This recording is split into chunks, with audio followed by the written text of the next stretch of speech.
नमस्कार, मैं तरुण वर्मा, दिल्ली में क्लिनिकल साइकोलॉजिस्ट हूँ और इस वीडियो में मैं आपसे कोविड-19 के मस्तिष्क पर पड़ने वाले प्रभावों के बारे में बात करूँगा। ब्रेन जर्नल में अभी एक कुछ समय पहले एक रिसर्च पब्लिश हुई, जो UCL university college of London के कुछ शोधकर्ताओं ने प्रकाशित कराई थी, जिसमें उन्होंने इस बात पर चिंता जताई है कि कोविड-19 की वजह से कई सारे पेशेंट्स में कुछ ऐसे न्यूरोलॉजिकल सिम्पटम्स देखने में आए, जैसे कि डिलीरियम मतलब ओरिएंटेशन की कमी जिसमें आदमी को पता नहीं रहता कि वह कहाँ है, दिन है या रात है इसको पता नहीं रहता। स्ट्रोक और एक रेयर ब्रेन इन्फ्लेमेशन देखने में आई जिसे एडीईएम के नाम से जानते हैं। एडीईएम का मतलब हुआ एक्यूट डिसेमिनेटेड एन्सेफेलोमाइलेटिस। ये एक रेयर बीमारी है जो आमतौर पर बच्चों में ही पाई जाती है, पर यह एडल्ट्स में भी देखी गई इसके सिम्पटम्स। इन शोधकर्ताओं ने चिंता जताई कि आगे आने वाले समय में जब लाखों लोगों को कोविड-19 का इन्फेक्शन हो चुका होगा, तो ऐसे संभावनाएँ हैं कि बहुत से पेशेंट्स के अंदर कुछ न्यूरोलॉजिकल डैमेज देखने में आ सकती है। इनकी चिंता इस बात पर भी है कि यह जो डैमेज होगा, ये डायरेक्ट ब्रेन पर वायरस के असर के कारण शायद ना हो, जबकि ब्रेन के ऊपर इनडायरेक्ट असर देखने का मिल सकता है, जो कि वायरस शायद हमारे इम्यून सिस्टम को इस तरह से प्रभावित करे कि उसकी वजह से कुछ ऑटो इम्यून कंडीशंस हमारे में शायद डेवलप हो सकती हैं। ऑटो इम्यून कंडीशंस वो होती हैं जिसमें इम्यून सिस्टम हमारा किसी बॉडी के अंदर जो वायरस या बैक्टीरिया होते हैं, उनको अटैक करने के प्रोसेस में अपने ही सेल्स को, अपने ही बॉडी को अटैक करने लगता है। जैसे नर्व्स को या बॉडी के कुछ मसल सेल्स को या हार्ट के सेल्स को, वो उन्हीं को अफेक्ट करने लगता है। उन्हें ऑटो इम्यून डिसीज़ कहते हैं। तो संभावना है कि वायरस ने जो शरीर में जो लक्षण पैदा किए, उसके अलावा हमारे इम्यून सिस्टम ने ही हमारे ब्रेन पर असर डालना शुरू कर दिया, ऐसा शायद हो सकता है। तो इन्होंने देखा कि कुछ पेशेंट्स के अंदर रेस्पिरेटरी सिम्पटम्स देखने में नहीं आए, जबकि शुरुआती जो सिम्पटम्स थे वो न्यूरोलॉजिकल डिसऑर्डर्स के सिम्पटम्स देखने में आए। ऐसा इन्होंने कुछ पेशेंट्स में देखा। इन्होंने 43 पेशेंट्स की ये जो स्टडी है इसको पब्लिश कराया और इसको लेकर उन्होंने काफ़ी चिंताएँ व्यक्त की हैं और ये मानते हैं कि आगे आने वाले समय में जब लाखों लोगों को कोविड-19 का इन्फेक्शन हो चुका होगा, तो आज नहीं तो कल उनमें बहुत सारे ऐसे कॉग्निटिव न्यूरोलॉजिकल डेफ़िसिट देखने में आ सकते हैं, जिससे उनकी पूरी लाइफ़ अफ़ेक्ट हो सकती है। इसी तरीके की एक बीमारी जिसके लिए उन्होंने डर जताया, वह हुई थी 1920 और 1930 के दशक में। 1915 से 1926 में मेनली देखने में आई थी, इन 10 सालों में, जो यूरोप में और काफ़ी दुनिया भर के देशों में देखने में आई थी। जर्मनी से शुरू हुई थी, जिसे एन्सेफेलाइटिस लेथार्जिका का नाम दिया गया था। ये जो बीमारी थी, ये इसको स्लीपिंग सिकनेस के नाम से भी जानते हैं, जिसमें लोग बिल्कुल शिथिल से, बिल्कुल रोबोट की तरह बन गए थे, ना वे हिलते थे, पैरालिसिस हो जाता था, पार्किंसन के सिम्पटम आ जाते थे और हमेशा ऐसे लगता था जैसे सो रहे हैं, नींद बहुत ज़्यादा आती थी, बुखार बहुत रहता था, सर दर्द होता था और इसी के साथ शरीर में किसी भी तरीके का मूवमेंट उनका खत्म-सा हो गया था, एक ही जगह पड़े रहते थे। करीब-करीब 10 साल तक ये बीमारी रही, जो बहुत से पेशेंट्स में देखने में आई। एक आउटब्रेक, एक पैंडेमिक की तरह ये बीमारी आई थी, जो कि कहा जाता है शायद किसी वायरल इन्फेक्शन की वजह से हुई थी, बट आज तक पता नहीं चल पाया कि किस वजह से हुई थी और 10-11 साल के बाद ये बीमारी अचानक से अपने आप खत्म हो गई। पर समस्या ये रही कि इस बीमारी के जाने के बाद भी लोगों में जो वायरल इन्फेक्शंस रहे होंगे, उसकी वजह से न्यूरोलॉजिकल डेफ़िसिट कई दशकों तक देखने में आए।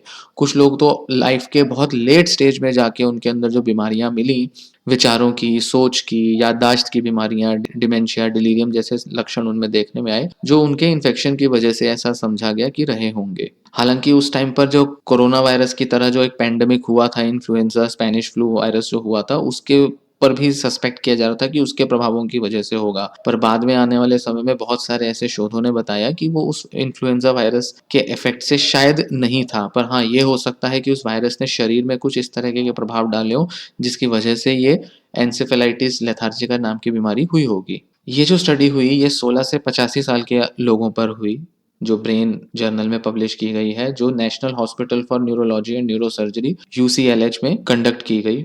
यहाँ पे जो पेशेंट्स थे उनके ऊपर कंडक्ट की गई, जिनमें सभी को कोविड-19 था। ध्यान दें कि ये 16 से 85 साल के युवक हैं, लोग हैं, तो इसमें छोटी उम्र से लेकर बड़ी उम्र के हर तरह के लोग हैं। इसमें देखा गया कि 10 केस तो इनमें से ऐसे थे, इनमें से 10 केसेज़ में ट्रांसिएंट एन्सेफेलोपैथीज़ दिखी, मतलब टेम्परेरी ब्रेन डिसफंक्शन दिखा, जिसमें डिलीरियम होता था, जिसमें उनको पता नहीं रहता था कि वो कहाँ हैं, क्या है, दिन है, रात है, उनको कुछ पता नहीं रहता था। और ऐसा बहुत सारी स्टडीज़ में देखने में आया है कि डिलीरियम एजिटेशन के साथ अक्सर कोविड-19 के कई पेशेंट्स में देखने में मिलता है। 12 केसेस ऐसे रहे जिनमें ब्रेन इन्फ्लेमेशन था, दिमाग में किसी तरह की सूजन थी।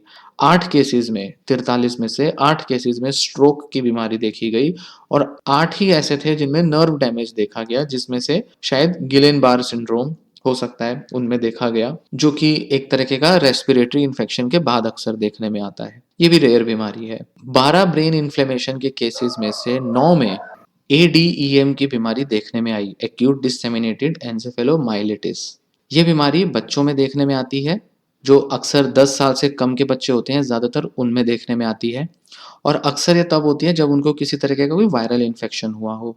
इसमें ब्रेन और स्पाइनल कॉर्ड पे जो एक माइलिन कवरिंग होती है, शीथ होती है, उस पर ये अटैक करती है, उसको खत्म कर देती है, जिस वजह से कई तरीके के लक्षण देखने में आते हैं, जैसे बुखार, सर दर्द, नींद आना बहुत ज़्यादा, कन्फ्यूजन, वॉमिटिंग, मसल्स में वीकनेस आना, बॉडी का बैलेंस ना बनना, विजन की प्रॉब्लम्स आना, लड़खड़ाती हुई ज़बान हो जाना, दौरे पड़ना और कोमा भी हो सकता है।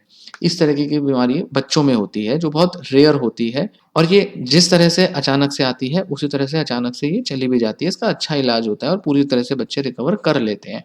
पर एडल्ट्स में ये बीमारी नहीं मिलती। पर जो लक्षण देखे गए इन पेशेंट्स में, 9 जो थे इन 12 में से, इनमें एडीईएम के सारे लक्षण देखे गए। तो डॉक्टरों ने कहा कि अक्सर हम एडीईएम के महीने, डेढ़ महीने में, 2 महीने में 1 पेशेंट देखते हैं। बट अभी ऐसा हो रहा है कि हर हफ्ते उनको 1 या 2 पेशेंट्स एडीईएम के देखने को मिल रहे हैं, जो कि उन्होंने कहा कि बहुत चिंता की बात है और उनमें से इनको कोविड इन्फेक्शन की वजह से ये हो सकता है, ऐसा उनका मानना है। हालाँकि जिन पेशेंट्स को जब इन्होंने टेस्ट किया तो इनके ब्रेन में कोविड-19 वायरस नहीं मिला, इसीलिए इनको लगता है कि ये डायरेक्ट अटैक नहीं है। ये इनडायरेक्ट अटैक है जो इम्यून सिस्टम के थ्रू किया गया है और रिसर्च इस एरिया में अभी की जानी बाकी है।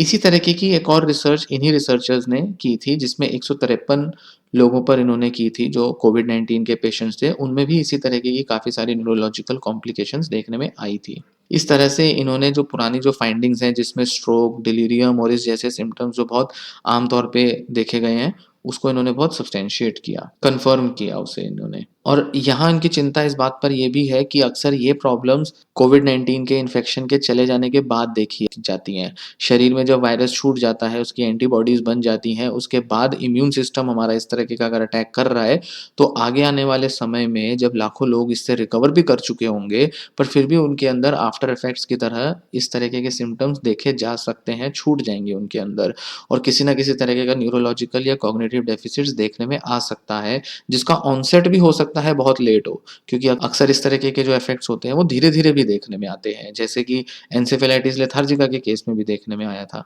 इसलिए डॉक्टर्स को रूटीन चेकअप करते रहना चाहिए पेशेंट्स का कोविड-19 के, उनके कॉग्निटिव एबिलिटीज़ का, कि जब उनका एडमिशन हुआ है, जब उनको डिस्चार्ज किया गया है, जब वो फ़ॉलो-अप के लिए आ रहे हैं, बार-बार उनका किसी न किसी तरह से एक रूटीन चेकअप करना चाहिए उनकी कॉग्निटिव स्किल्स और एबिलिटीज़ का, जिसके थ्रू वो इस बारे में अवेयर हो सकें, जागरूक हो सकें और पहले ही समय रहते ही डिटेक्ट कर सकें कि क्या इनको कोई न्यूरोलॉजिकल प्रॉब्लम आने वाले समय में आ सकती है, ताकि उसका सही से इलाज किया जा सके।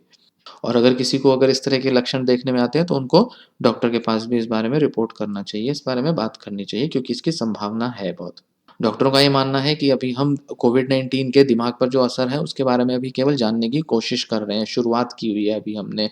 आगे आने वाले समय में हमें ऐसे और भी कई चीज़ें देखने में मिल सकती हैं। इसलिए पेशेंट्स के मैनेजमेंट में, उनकी रिकवरी में इस सिम्पटम को ध्यान में रखना भी बहुत ज़रूरी है। इसको नज़रअंदाज नहीं किया जा सकता। अभी इस तरीके की क्लिनिकल प्रेज़ेंटेशंस जो हैं वो शुरू हुई हैं, इस पर रिसर्च पब्लिश होना। जुलाई-अगस्त उसके बाद से ही इस तरीके की रिसर्चेज़ पब्लिश होनी शुरू हुई हैं। इसको एक टेम्पलेट की तरह वो कहते हैं लिया जा सकता है, जिसके आधार पर और भी दुनिया जहाँ के दूसरे रिसर्चर्स जो हैं इस पर कोलैबोरेट करें और इस पर अपने रिज़ल्ट्स और अपनी फाइंडिंग्स के बारे में ध्यान रखें, देखें कि क्या उनको भी इस तरीके के पेशेंट्स तो नहीं मिल रहे जिनमें न्यूरोलॉजिकल सिम्पटम्स ज़्यादा देखने में आते हैं। तो इनको लंबे टाइम तक किसी न किसी तरह का फ़ॉलो-अप देना पड़ सकता है। आगे आने वाले वीडियोज़ में मैं इसी तरीके की और चर्चा करूँगा, जिसमें कोविड-19 के दिमाग पे पड़ने वाले असर पर हम बात करेंगे। ये वीडियो यहीं समाप्त होती है। धन्यवाद।